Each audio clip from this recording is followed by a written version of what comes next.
কালকে পরীক্ষার কি অবস্থা রে বন্ধু? আরে পরীক্ষা নিয়ে খুব টেনশনে আছে, আর পরীক্ষা ভালো লাগে না বুঝছি। প্রথম পরীক্ষা কি? কালকে তো ইংরেজি পরীক্ষা কি কেমন কালকে হওয়া লাগবে।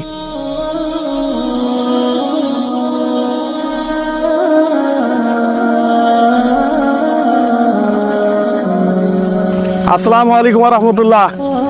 কি ব্যাপার, তোমরা সালামের উত্তর দিলে না? কোনটা আছে, কালকে পরীক্ষার টেনশনে বাঁচছে হ্যাঁ। জানো না সালামের উত্তর দেওয়া হচ্ছে ওয়াজিব? তোমরা জানো না আগে সালাম দিলে বেশি সওয়াব পাওয়া যায়? বুঝতে পারছো?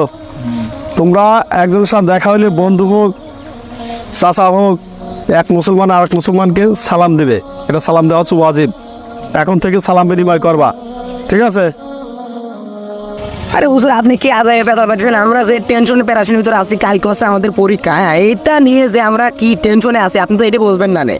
হ্যাঁ, আপনি তো খালি পারেন জ্ঞান দিবার, এছাড়া তো আপনার কোনো কাম কাজ নাই, খালি ঘুরে বেড়াবেন আর মানুষের খালি খুঁটা দেবেন।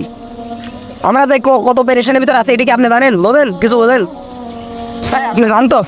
এই তুই চুপ থাক, হুজুর তো ঠিকই বলছে, আজ থেকে আমরা সালাম বিনিময় করব ইনশাল্লাহ। শোনো আরেকটি বিষয়, এই যে তোমরা টাকনু ঢেকে যে প্যান্ট পরছো এটা ঠিক না ইসলামের দৃষ্টিতে। যারা টাকনুর নিচে প্যান্ট পরবে আল্লাহ তাআলা তাদের দিকে রহমতের দৃষ্টিতে তাকাবেন না। আমার মতো করে প্যান্ট পরবা তোমরা।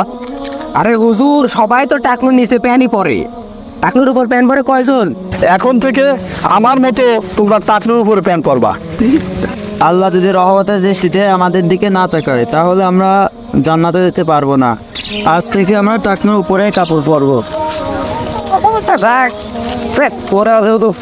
আমিও টাকের উপরেই পড়বো, সমস্যাটা কি? হ্যাঁ পড়লাম টাকনুর উপরে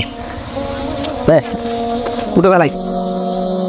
মাশাআল্লাহ তাবারাকাল্লাহ, এখন কত সুন্দর লাগতেছে, কত ভালো লাগতেছে তোমাদের জন্য এখন।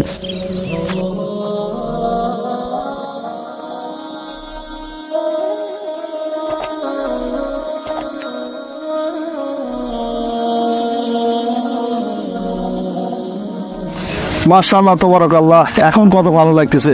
তোমরা এখন থেকে সালাম বিনিময় করবা, এই যে টাকনুর উপর কাপড় পরবা প্রতিদিন, ঠিক আছে? একটা কথা মনে রাখো, একটা ডাক্তারের ছেলে জন্মগ্রহণ করেই সে ডাক্তার হতে পারে না, তাকে প্রশিক্ষণ দিতে হয়।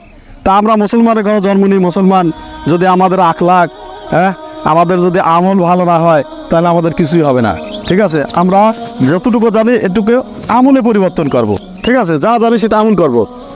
আর তাহলে আমরা মুসলমানের ঘরে জন্মগ্রহণ করেই মুসলমান নাই, যদি আমরা আমল না করি তাহলে আমাদের কিন্তু আখেরাত ভালো হবে না। তো আখেরাতের চিন্তা যারা আছে তারা অবশ্যই আমল ভালো করবে এবং আখেরাতে যাওয়ার জন্য সুন্দর সুন্দরভাবে আমল করবে। আল্লাহ তাআলা আমাদের সবাইকে কবুল করুক। ওয়া মা তাওফিক ইল্লা বিল্লাহ। আসসালামু আলাইকুম ওয়া রাহমাতুল্লাহি ওয়া বারাকাতুহু।